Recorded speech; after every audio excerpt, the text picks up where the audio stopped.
اللہم انی ابرأ الیک، یا اللہ جو اس نے غلطی کی ہے میں محمد اس سے بری ہوں، میں نے اس کو نہیں کہا تھا۔ اسلامک اسکالر مفتی محمد یوسف تیبی حفظہ اللہ تعالی، فاضل مدینہ یونیورسٹی۔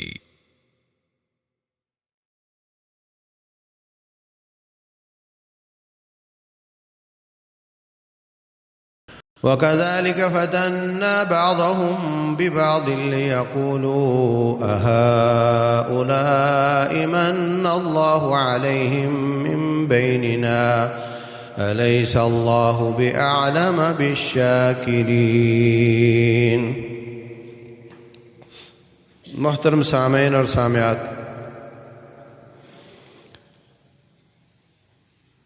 نماز، روزہ، حج، خیرات بڑے بڑے نیکی کے کام ہیں۔ عقیدے کے مسائل بہت بنیادی اور بہت ضروری مسائل ہیں، لیکن ان سب سے زیادہ ضروری بات یہ ہے کہ انسان یہ سوچے کہ اس وقت جو امت اسلامیہ کا انتشار اور افتراق ہے، اس میں کون سے وہ لوگ ہیں جن کے بارے میں یہ کہا جا سکتا ہے کہ ان کے ساتھ مل کر میں اپنی نیکیوں میں اضافہ کر سکوں گا، میری نیکیاں قبول ہو سکیں گی، میں نیکی پر تعاونوا علی البر والتقوی یہ والا کام کر سکوں گا، اور کون سے وہ لوگ ہیں جو مجھے دور لے جائیں گے، حقیقی راستے سے دور لے جائیں گے۔ سب لوگ یہی دعویٰ کرتے ہیں کہ وہ میں ہوں، میری جماعت ہے۔ کل حزب بما لدیہم فرحون، ہر گروہ، ہر ٹولہ جو کچھ اس کے پاس ہے اس پر خوش ہے کہ میں یہ بالکل ٹھیک جا رہا ہوں۔ لیکن رسول اللہ صلی اللہ علیہ وسلم نے فرمایا تھا افترقت بنو اسرائیل علی 72 فرقہ وستفترق هذه الامة على 73 فرقہ كلها في النار الا واحدہ۔ فرمایا بنی اسرائیل کے 72 ٹکڑے ہوئے تھے، میری امت 73 فرقوں میں بٹ جائے گی اور سب کے سب آگ میں جائیں گے الا واحدہ، ان میں سے ایک حق پر ہوگی۔ پوچھا گیا وہ کون سی ہے؟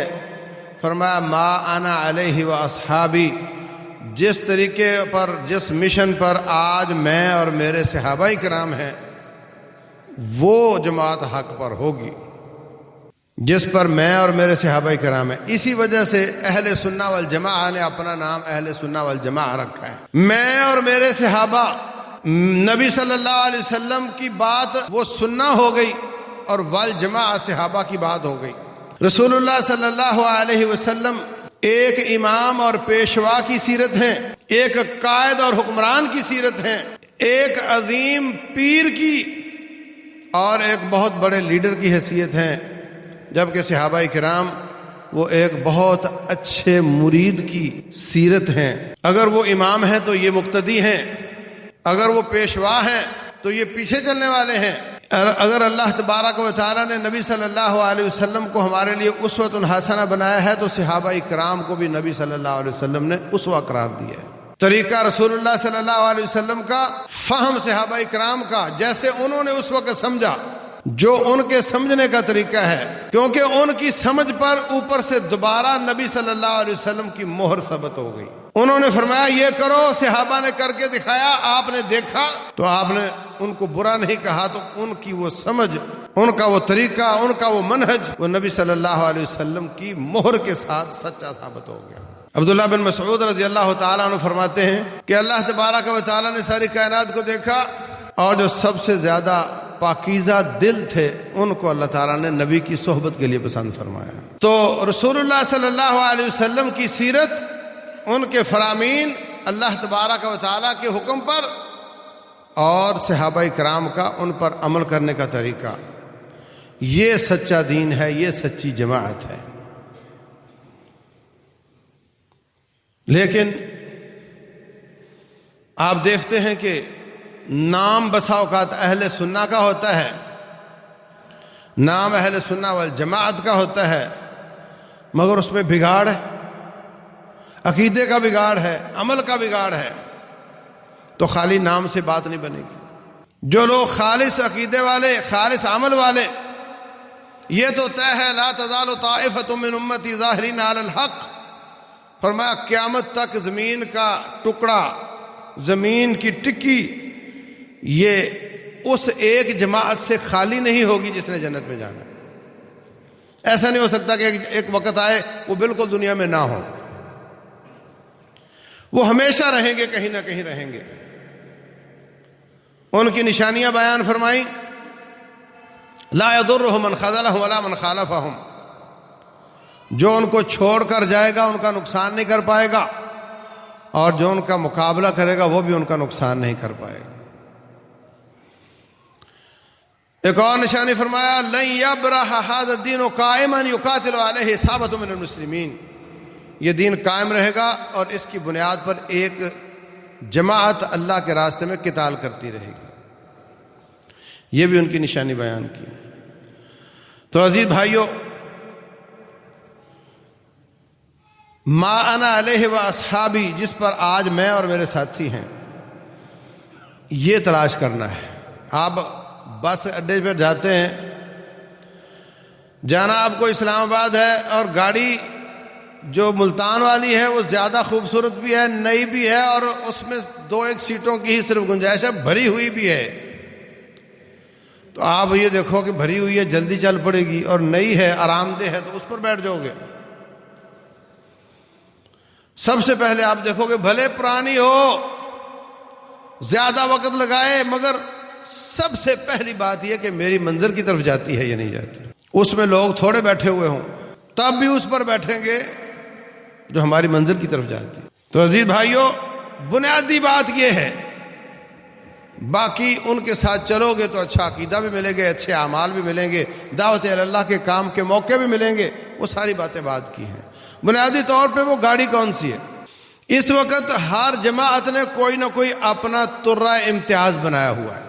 مثلا صحابہ کرام کی عزت احترام کے لیے سب لوگ احترام کرتے ہیں، اکثر جماعتیں کرتی ہیں، مگر کسی نے اس کو اپنا جھنڈا بنایا ہوا ہے کہ صحابہ کا احترام ہم کرتے ہیں۔ اسی طریقے سے حضرت علی رضی اللہ تعالیٰ عنہ، حضرت حسن اور حسین رضی اللہ عنہما، آل بیت رضی اللہ عنہم، ان کا مسلمانوں کے تمام فرقے تقریباً احترام کرتے ہیں، مگر ایک خاص جماعت سمجھتی ہے کہ نہیں، یہ ہمارا کام ہے۔ یہ عقیدے کی بات ہے۔ عمل کے حساب سے بھی کچھ لوگ کشمیر جاتے ہیں، کچھ افغانستان، کچھ ادھر ادھر، تو جو کشمیریوں کی حمایت میں سب سے آگے ہے، باقی سب لوگ بھی کشمیر کی حمایت کرتے ہیں مگر وہ سب سے آگے ہے، تو لوگ سمجھتے ہیں کہ جب بھی کوئی کشمیر کی حمایت کر رہا ہوگا تو اس جماعت کی حمایت ہوگی۔ یہ ان کی بولی بول رہا ہے۔ کشمیر کی حمایت کرنے سے اس جماعت کی حمایت ہوگی جس نے کشمیر کو اپنا ترہ امتیاز بنایا ہوا ہے۔ اہل بیت کی حمایت کی بات کرنا ہمارے ایمان کا حصہ ہے، مگر ایک جماعت اس بات پر خوش ہوگی کہ اہل بیت کی بات کر رہا ہے تو یہ ہماری بات کر رہا ہے۔ تو عزیز بھائیو، ایسے ہی کچھ لوگ صحابہ کرام کے آپس کے برے دنوں کی بات کرتے ہیں، ان کی تقریروں کا محور انہوں نے ہر وقت صحابہ کرام کی غلطیاں نکالنی، ان کے کیڑے نکالنے، اور نبی صلی اللہ علیہ وسلم کے دنیا سے چلے جانے سے پہلے کی باتیں نہیں کرنی، بعد کی باتیں کرنی۔ آپ پر اسلام نازل ہوا، آپ پر اسلام مکمل ہو گیا، اب اس میں کوئی اضافہ نہیں ہو سکتا۔ جو اس مکمل دین پر عمل کرے گا وہ جنت میں جائے گا، اور وہ مکمل دین آپ کے آخری دن پر مکمل ہوا۔ اس کے بعد جو واقعات ہوئے ہیں ان کو پڑھنے کے بغیر بھی ہم جنت میں جا سکتے ہیں، ان کو اچھالے بغیر بھی ہم جنت میں جا سکتے ہیں۔ لیکن کچھ لوگ ہیں ان کا کام ہے بس ان کو اچھالنا، بتاؤ کہ اس میں حق پر کون تھا، بتاؤ یہ جو لڑائی ہوئی تھی اس میں حق پر کون تھا؟ مجھے آپ کے یہاں کا ایک آدمی ملا، مجھے پوچھتا ہے کہ وہ حضرت طلحہ زبیر اور حضرت علی کی مابین ایک جھگڑا ہوا تھا، اس میں حق پر کون تھا؟ تو عمار بن یاسر رضی اللہ عنہ کو شہید کس نے کیا تھا؟ تو معاویہ اور علی رضی اللہ عنہما کے بیچ میں جو جھگڑا ہوا تھا اس میں کیا تھا؟ میں نے اس کو بتا دیا۔ کہتا ہے یہ باتیں آپ نے مجھے بتائیں، اب میں کب سے آپ کے پیچھے جمعہ پڑھ رہا ہوں، آپ نے کبھی باتیں نہیں بتائیں، یہ تو ہمیں ایک آدمی جہلم سے اٹھا ہے، یہ تو اس نے بتائی ہیں۔ اس کی باڈی لینگویج کہہ رہی تھی کہ تو حق کو چھپاتا ہے، حق تو وہ بیان کرتا ہے، اور اس کا انداز یہ بتا رہا تھا کہ وہ حق بیان کرتا ہے وہی ٹھیک ہے، اسی کی جماعت ٹھیک ہے، اور جن کا ترا امتیاز ہی آپ کی وفات کے بعد کے واقعات ہیں، تو جو بھی بات کرے گا وہ سمجھیں گے ان کی حمایت ہو رہی ہے، ان کی ہی جماعت ٹھیک ہے۔ یہ بنیادی طور پہ اس سائنس کو سمجھیں آپ۔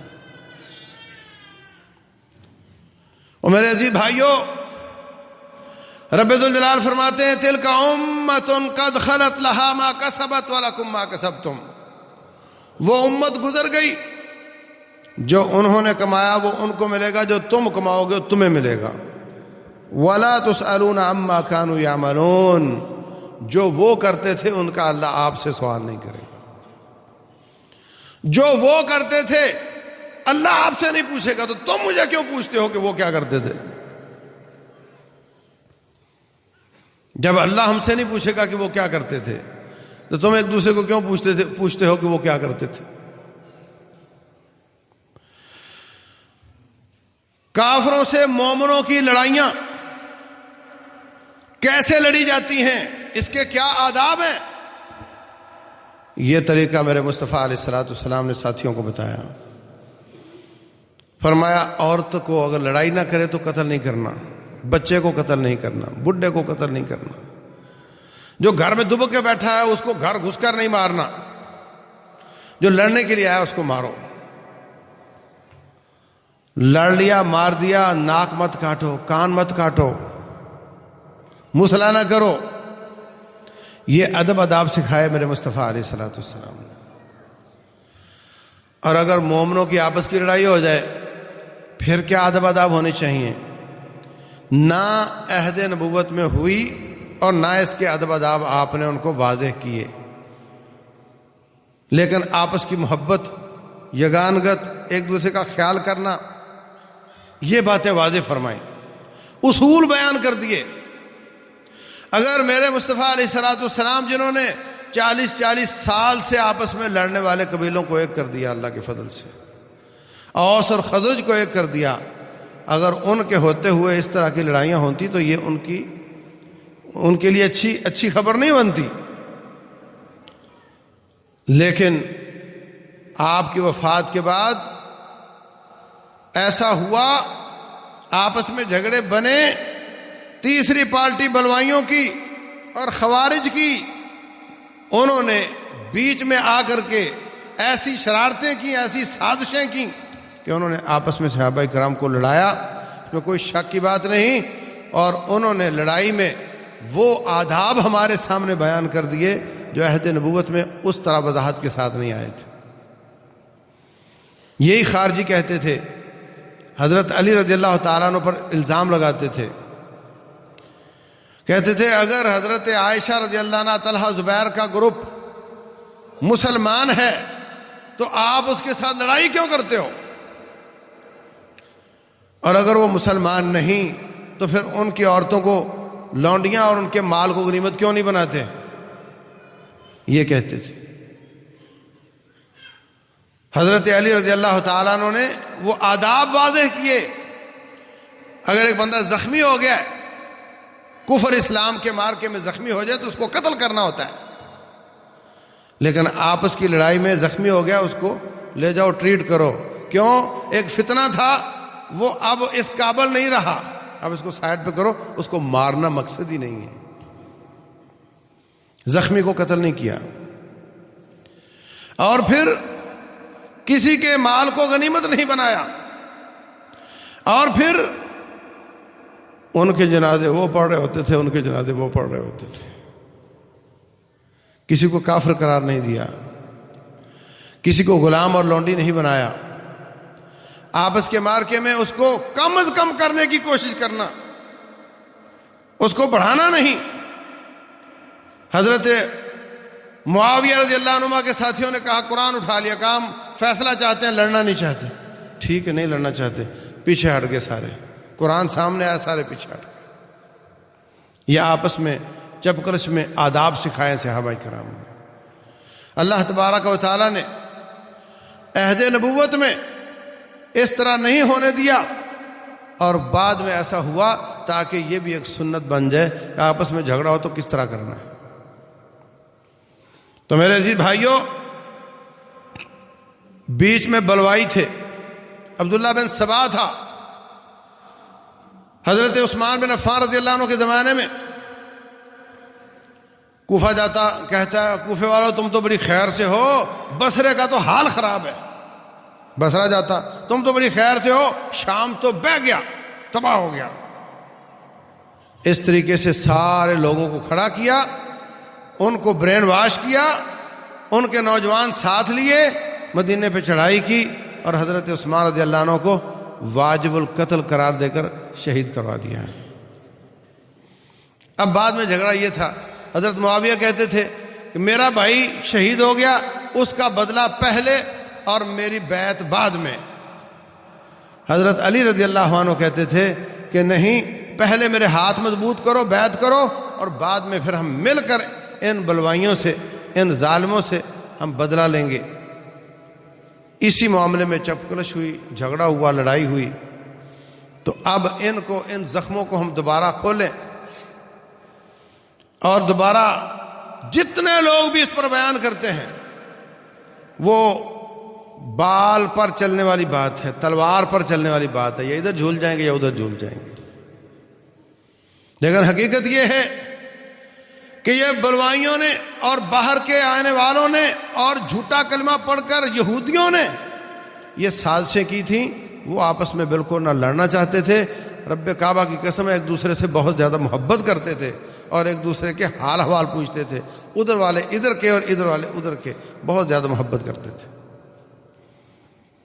تو اس وقت جو فتنے والی بات ہے، اس امت میں مصیبت فتنے کی یا شہوات کا یا شبہات کا۔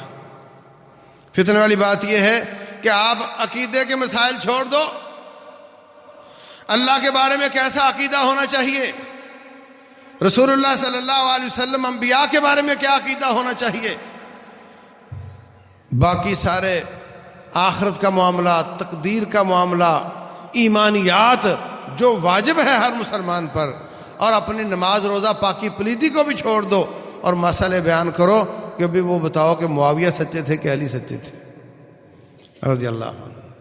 یعنی آپ کو ایسے ڈیٹرا کر دیتے ہیں، نان ایشو کو ایشو بنا کر، آپ کا وہ مسئلہ نہیں، آپ کو بتانا نہیں یہ تیرا مسئلہ ہے، اور اس پر اپنی مرضی کے استدلالات کر کے احادیث سے مختلف قسم کے کیڑے نکال کر کے، آیات کا غلط معنی کر کے، فٹ کر کے، اور محدثین پر کیچڑ اچھال کر اپنے موقع کو ثابت کرنے کے لیے لوگوں کو اور زیادہ زیادہ ویورشپ حاصل کرنا کہ وہ یہ ایسی بات کرتا ہے جو کوئی نہیں کرتا، حق بیان کرتا ہے۔ آپ کو یہ نہیں معلوم کہ حق ہوتا کیا ہے؟ صحابہ کرام کی لڑائیاں بیان کرنا حق ہے کیا؟ اللہ فرماتے ہیں والذین جاءوا من بعدہم یقولون ربنا اغفر لنا ولاخواننا الذین سبقونا بالایمان۔ جو صحابہ کے بعد میں آئے ان کا ایک ہی کام ہے، وہ کہیں یا اللہ ہمیں بھی معاف کر دے، اور جو ہم سے پہلے مومن ان کو بھی معاف کر دے، یہ ہمارا کام ہے۔ امام شافعی رحمۃ اللہ علیہ فرماتے ہیں اللہ تعالیٰ نے ہمیں لیٹ پیدا کر کے ہماری تلواروں کو ان کے خون سے بچا لیا، کیا ہم اپنی زبانوں کو ان کی عزت سے نہیں بچا سکتے؟ رسول اللہ صلی اللہ علیہ وسلم فرماتے ہیں میرے صحابہ کو گالیاں مت دو، لا تسبوا اصحابی لو ان احدکم انفق مثل احد ذهبا ما بلغ مد احدهم ولا نصیفا، اگر تم احد پہاڑ کا سونا خرچ کر دو اور صحابی ایک مٹھی کا صدقہ کر دے، مقابلہ نہیں ہو سکتا۔ فرمایا خیر القرون کرنی، سب سے بہترین زمانہ میرا زمانہ ہے، بہترین زمانہ فرمایا میرا زمانہ۔ فرمایا ایسا زمانہ آئے گا مار کا کفر و اسلام ہوگا، کافر کہے گا اور مسلمانوں تمہارے اندر کوئی ایسا شخص ہے جس نے اپنے نبی کو دیکھا ہو ایمان کی حالت میں؟ لوگ ہاتھ کھڑے کریں گے ہاں ہم نے دیکھا ہے، وڈرا ہو جائیں گے، مقابلہ چھوڑ دیں گے، ان کو فتح نصیب ہو جائے گی صرف اس بات سے کہ ان میں ایک صحابی موجود ہے، اور اگر لڑائی ہوئی بھی تب بھی ان کو فتح نصیب ہوگی۔ پھر ایک زمانہ آئے گا کہا جائے گا کہ آپ میں کوئی ایسا ہے جس نے کسی صحابی کو دیکھا ہو، ہاتھ کھڑے ہوں گے ہم نے کسی صحابی کو دیکھا ہے، ان کو اللہ تعالیٰ فتح عطا فرما دے گا۔ پھر ایک زمانہ آئے گا کہا جائے گا کوئی ایسا شخص ہے جس نے کسی تابعی کو دیکھا ہو، صحابی کے بعد تابعی، تو کہا ہاں ہاتھ کھڑا ہوگا تو ان کو بھی اللہ تعالیٰ فتح عطا فرمائے گا۔ یہ ان کی برکات ہے، اللہ تعالیٰ نے ان کو رضی اللہ عنہ ورضوا عنہ کہا۔ یہ جو جیلوں والا ساتھی یہ کیا کہتا ہے؟ کہتا ہے جی رضی اللہ عنہ کی ڈگری صرف وہ جو درخت کے نیچے بیعت کر رہے تھے بیعت رضوان ان کے لیے ہے، اچھا جو بدر میں شہید ہوئے تھے ان کے لیے نہیں ہے، جو احد میں شہید ہوئے تھے ان کے لیے نہیں ہے؟ کہا نہیں صرف ان کے لیے، کہاں سے آ گئی بات؟ ساری شریعت ساری آیات سبب نزول کوئی ایک شخص ہوتا ہے اور حکم سب کے لیے ہوتا ہے۔ ہو سکتا ہے سبب نزول ایک بندہ ہو، جیسے حضرت خولہ رضی اللہ عنہ ان کے شوہر نے ان کو ماں کہہ دیا، ان کے لیے آیت نازل ہوئی لقد سمع اللہ قول التی تجادلک فی زوجہا، قد سمع اللہ نے اس عورت کی بات سن لی، اس کا حکم نازل کر دیا، اس کا شوہر یہ کفارہ ادا کرے تو معاملہ حل ہو جائے گا، بات یہ کی۔ لیکن کیا آج ایسا کوئی کرے تو اس کے لیے وہ حکم نہیں ہے؟ یہ عجیب بات ہے۔ تو میرے عزیز بھائیوں، تمام صحابہ کرام عدول ہیں۔ جو شخص کسی صحابی کو برا کہتا ہے وہ دراصل اسلام کی جڑیں کھوکھلی کرتا ہے۔ سارا قرآن سندوں سے ہم تک پہنچا ہے، ساری سنت سندوں سے ہم تک پہنچی ہے، اور ان میں پہلا راوی کون ہے؟ نبی صلی اللہ علیہ وسلم سے صحابی۔ اگر وہ صحابی ضعیف ہو گیا تو وہ آیت اور حدیث ضعیف ہو جائے گی، اگر صحابہ کرام پر کوئی انگلی اٹھائے گا تو پوری شریعت اسلامیہ ضعیف ہو جائے گی۔ اس لیے یہ اتفاق ہے ساری امت اسلامیہ کا کہ الصحابہ کلہم عدول، سارے کے سارے صحابہ وہ عادل ہیں۔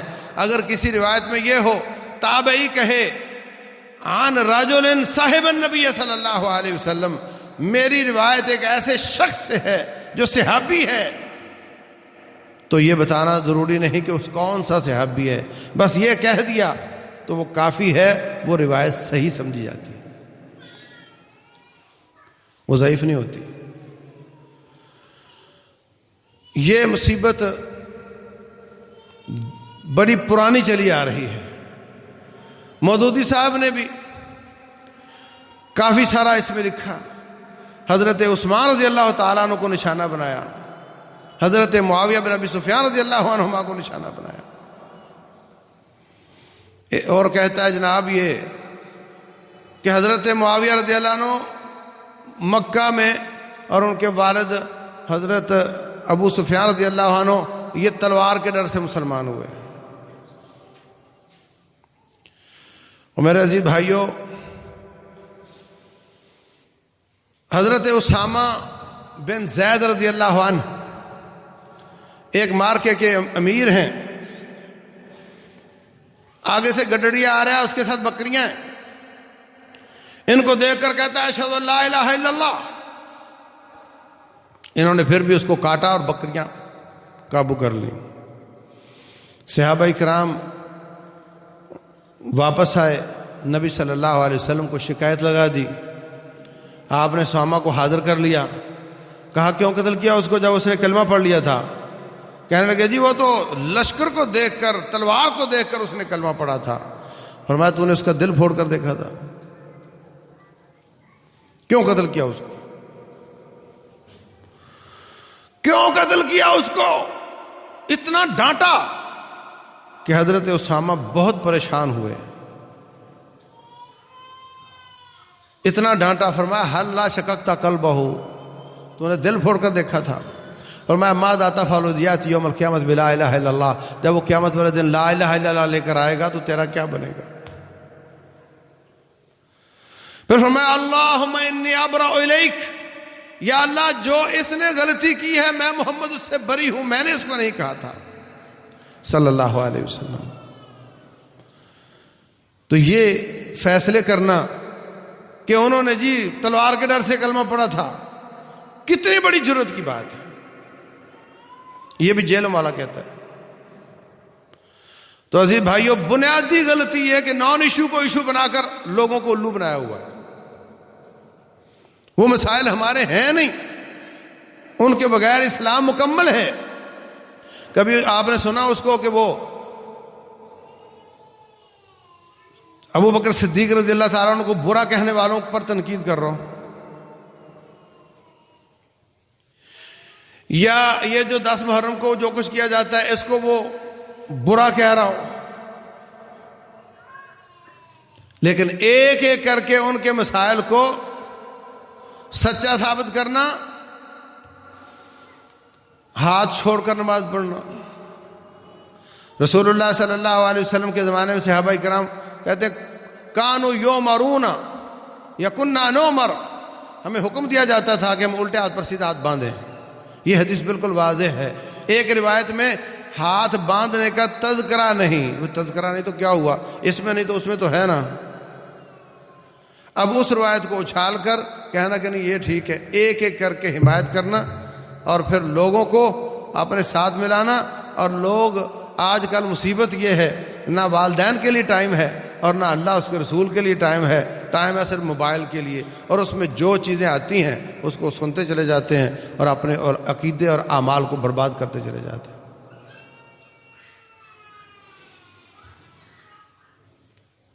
جو جو مسائل مخصوص فرقے کے ہیں ان میں سے ایک ایک کو چننا اور اس پر تحقیق پیش کرنا ہے. حالانکہ اس بیچارے کو اس دین کا علم ہے نہیں, اور جو باریک اصطلاحات ہوتی ہیں ان کا پتہ نہیں. حضرت معاویہ بن ابی سفیان رضی اللہ تعالیٰ عنہ کے بارے میں اور آڑی تڑی باتیں کرتا ہے. کہا کہ وہ شراب پیتے تھے. اب ہوا کیا, اس حدیث میں بریدہ بن حصیب رضی اللہ عنہ حضرت معاویہ کے پاس آئے ہیں. حضرت معاویہ رضی اللہ عنہ نے ان کو نبیذ پیش کیا ہے. اب عربی میں ہر پینے والی چیز کو شراب کہتے ہیں. شراب کا معنی پینے والی چیز. اب اس کو اس نے شراب بنا دیا. انہوں نے اس حضرت بریدہ کو شراب پیش کی. انہوں نے کہا جی جب سے حرام ہوئی میں نے کبھی نہیں پی. یہ لفظ تو حضرت معاویہ کے ہیں کہ یہ نبیذ جو میں پیش کر رہا ہوں اس میں ابھی تک وہ نشہ پیدا نہیں ہوا, پی لو. اور جو نشے والا ہے وہ تو میں نے جب سے حرام ہوا کبھی نہیں پیا. اس میں حضرت معاویہ اپنی صفائی پیش کر رہے ہیں اور یہ الٹا اس سے ثابت کر رہا ہے کہ وہ شراب پیتے تھے, نعوذ باللہ. اور ایک شخص جناب کہتا ہے کہ آپ جانوروں کی کھال نیچے بچھاتے ہو, آپ اور یہ ریشم کے کپڑے پہنتے ہو. معاویہ سے کہہ رہا ہے رضی اللہ عنہ. وہ روایت ہی ضعیف ہے. البانی صاحب نے اس کو صحیح الاسناد اور اس طرح کا کوئی لفظ بولا ہے, اور ارناؤت صاحب نے اس کو ضعیف قرار دیا ہے. مگر اس کو یہ پتہ نہیں کہ اسناد ہو صحیح یا صحیح الاسناد کا کیا فرق ہوتا ہے، یہ باریک اصطلاحات کا اس کو پتہ نہیں، تو اس سے کوئی لفظ پکڑ لیا اور ساری باتیں اور لوگوں کے رائے اس میں لی نہیں، اس ضعیف روایت کو صحیح کر کے حضرت معاویہ رضی اللہ عنہ کے نام پر ریشم بھی لگا دیا اور شراب بھی لگا دیا اور چیزیں بھی لگا دی۔ کیوں؟ مقصد اس کا، زندگی کا مقصد صحابہ پر طعن و تشنیع، اور اس کا قصور نہیں ہے، قصور آپ کا ہے۔ آپ کیوں سنتے ہو؟ آپ کو اور کوئی راسخ العلم بندہ نظر نہیں آتا جو آپ کا عقیدہ ٹھیک کرواتا ہو، آپ کے عمل درست کرواتا ہو، جس کا آپ سے سوال کیا جائے گا؟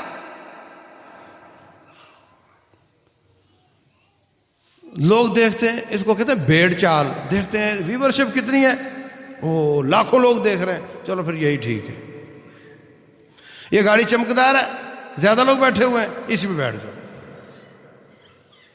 یہ نہیں کہ یہ گاڑی کدھر جا رہی ہے، اس کی منزل کیا ہے، یہ کہاں لے کر جائے گی، اس بات کی فکر نہیں۔ تو میرے عزیز بھائیوں، فتنے بہت زیادہ ہیں، شبہات کے فتنے، شہوات کے فتنے، ان میں بہت زیادہ ہوش مندی کے ساتھ ہمیں وقت گزارنا ہوگا، ہوش مندی کے ساتھ اپنی منزل کو طے کرنا ہوگا، اپنی نسبتیں ہوش مندی کے ساتھ جوڑنی ہوں گی، اور اپنی بھی اور اپنی اولادوں کی اصلاح کے لیے۔ دیکھو وہ موبائل استعمال کرتا ہے، اس میں کیا دیکھتا ہے، ابا تو اتنی بات پہ خوش ہو جاتا ہے کہ گانے نہیں سن رہا، یہ تو دین والی تقریر سن رہا ہے، یہ تو دین والی تقریر سن رہا ہے، اس کو پتہ نہیں کہ کیا ہے اس کے اندر۔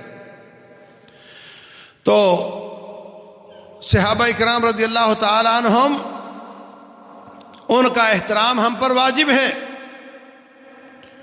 وہ ابھی آدم علیہ السلام پیدا نہیں ہوئے تھے جن کا تذکرہ اللہ تعالیٰ نے تورات اور انجیل میں کیا تھا۔ فرمایا محمد رسول اللہ والذین معہ اشداء علی الکفار رحماء بینہم، وہ آپس میں نرم ہوں گے، کافروں پر سخت ہوں گے۔ آخر میں کہا ذالک مثلہم فی التوراۃ و مثلہم فی الانجیل، یہ ان کی خوبیاں اللہ نے تورات اور انجیل میں بھی نازل کی ہیں۔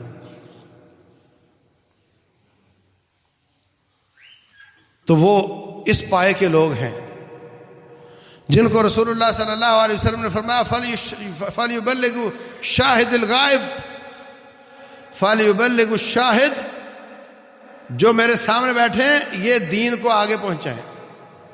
یہ ان کا تزکیہ ہے کہ یہ سارے کے سارے حجۃ الوداع کے موقع پر جو موجود ہیں، یہ سارے نیک پاک ہیں، یہ میری باتیں سنیں اور ان کو آگے پہنچائیں۔ ان کو یہ تبلیغ کا ذمہ دیا، انہوں نے اپنی جانوں پر کھیل کر اسلام کو آگے پھیلایا۔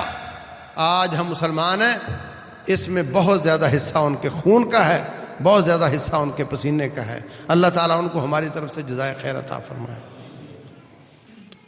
اور اگر کیا غلطیاں انسان سے ہوتی ہیں، معصوم نبی ہے، غیر نبی معصوم نہیں۔ اللہ تبارک و تعالیٰ ان کی بھی معاف فرمائے، ہماری بھی معاف فرمائے، اور رب ذوالجلال ہماری زبانوں کو ان کی عزت خراب کرنے سے محفوظ رکھے، اور رب ذوالجلال ظاہری اور باطنی فتنوں سے محفوظ رکھے۔